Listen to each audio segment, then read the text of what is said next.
may mga kapanayan po tayo and kukunin din po natin ang pulso sa sektor nila, no?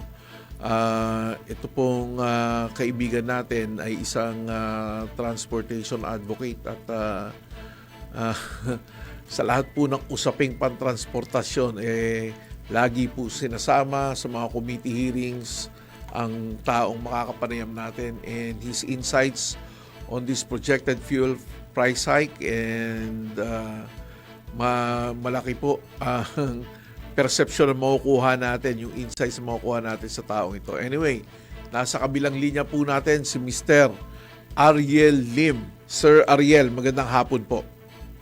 Yes, magandang hapon. Colonel Bong, kumusta ka na? Magandang hapon sa iyo. Long time no hear. Oo nga po matagal na tayong hindi nagsasama sa mga committee hearings ng Kongreso at saka ng Senado sa usaping mga pangtransportasyon. Pero Sir Ariel, nakakalungkot to, nakakabigla.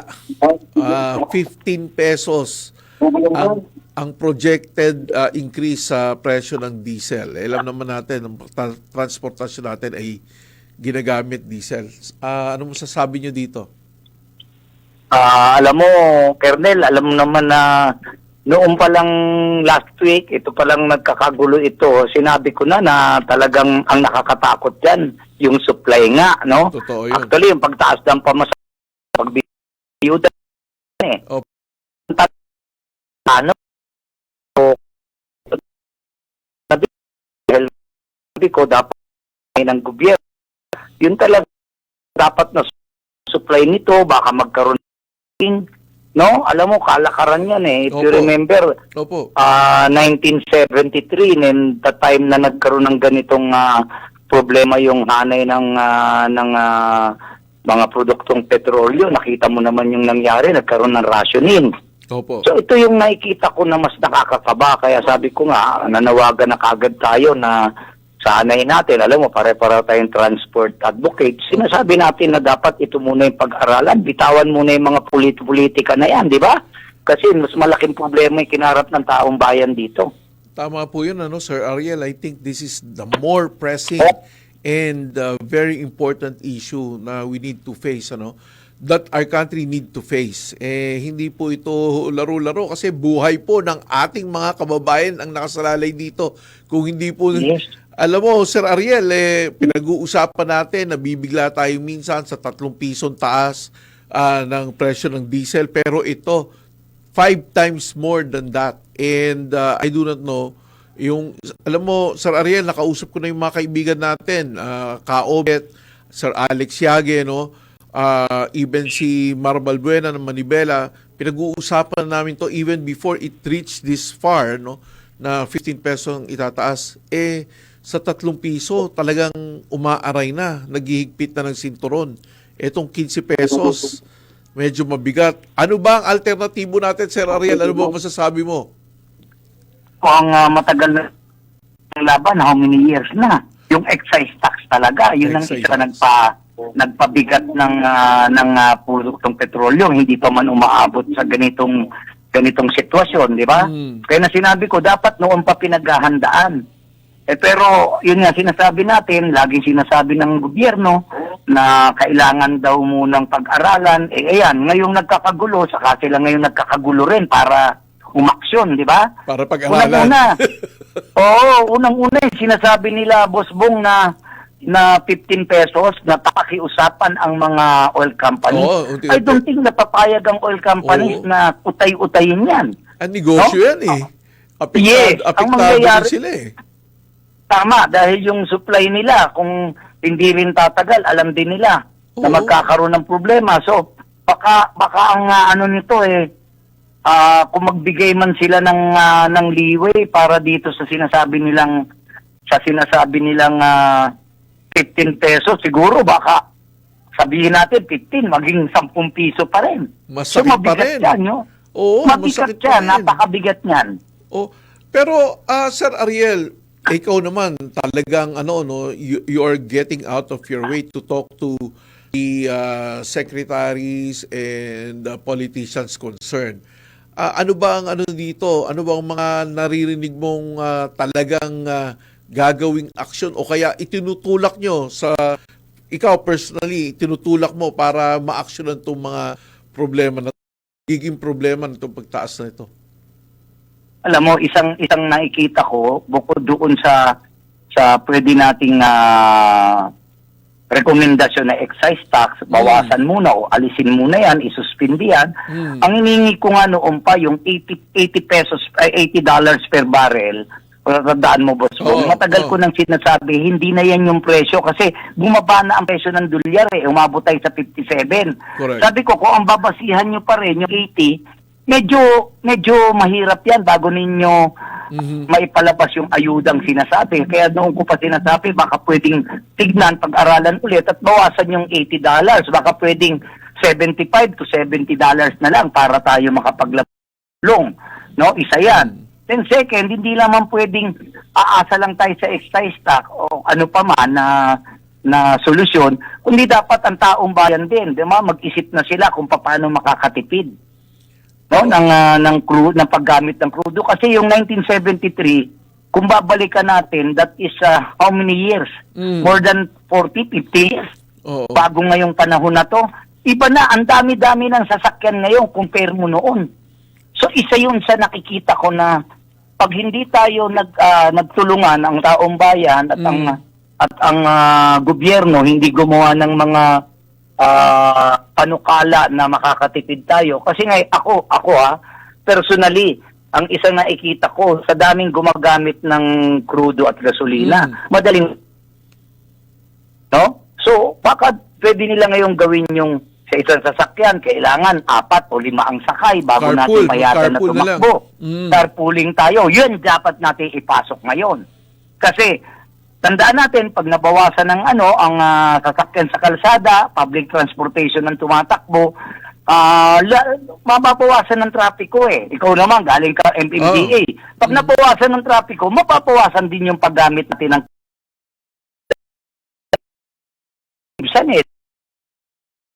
kung mga alam na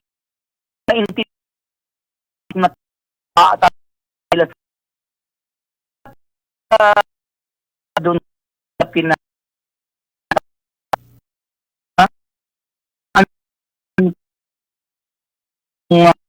ng gobyerno, mag-isip pa sila, magagaling naman yung mga nasa Department of Energy, magagaling yung mga nasa gobyerno natin. I think they make gawa sila ng solusyon na pag-aralan nila kung ano-ano yung pwede nilang gawin para dito. Sir Ariel, even before this crisis came naman, nakikita na natin yung upward trend ng pagbili ng mga e-vehicles, do you think with this crisis that we are facing, tataas palalo ang sales ng electric vehicles? Yes, isa yun. No? Tandaan na muna natin, yung electric vehicle, malaking tulong yan para sa paggamit ng konsumo ng crudo at gasolina. Pero tandaan natin, yung ibang gumagamit ng power plant, ang ginagamit din dyan, crudo rin, di ba? Na maaari rin makaka-apekto. So, tataas din yan Oo, tama. Tataas din yan. Sigurado ako yung kuryente, tataas din yan. Kasi hindi naman lahat ng gumagamit ng coal. May mga di ba, ng mga electric cooperative na hindi pa nakakapag-klase ng gamit nila na produkto para sa pagpaano ng nilang kuryente. So, talagang kailangan talaga nito, boss, pag-aralan maigi ng energy at ng mga manager natin. So, Sir Ariel, wala pa bang committee hearing na para kunin ang iyong mga regarding this matter? Actually, wala pa. Pero talas-tasa naman dito sa LTFRB kasi LTFRB, itong hindi ito. Dahil nakikita nyo, habang tumatagal ito, kasi kung makikita mo, ang problema worldwide doon sa mga Middle East pati yung mga pinagkukuhaan natin ng gasolina, tinitira rin kasi kung titingnan natin, number 5 lang yung Iran Oo. Sa pinagkukunan natin, marami pa tayong ibang pinagkukunan. Pero dahil sa sitwasyon ngayon na binobomba rin, pati yung dadaanan natin, ay yung dadaanan papunta sa atin, hinaharangan, di ba? Talagang nakikita ko, matapos man tong gera na to, hindi bababa agad ang tuto. Hindi Tama. bababa. Kahit matapos weekend yung gera, the effect will not subside agad eh. Yes, una, Oo. yung mga nasira, gagawin pa nila eh. Correct. Di ba? Oo. Hindi naman po pwedeng hindi nila gawin yun. 'Di ba? Yung mga tinira ng Iran na to. Correct. So gaya na sinasabi natin, mahabang pag-uusap ito at mahabang problema, dapat mabilisan ang aksyon ng gobyerno. No, Ay. sabi ko nga, yung kung maaari nga yung mga hearing sa Senado at Kongreso, wag muna nilang ituloy ang mga yan, unahin nila ito. No, Diba? Kasi ito yung mas importante ngayon dahil buong mundo at tayo, buong Pilipinas. Actually, Boss Bong, alam mo ba rito, nandito ako sa Panay Island, no? No. Sa NIR. Ang Oo. crudo rito ngayon, 71 pesos pa. Nako.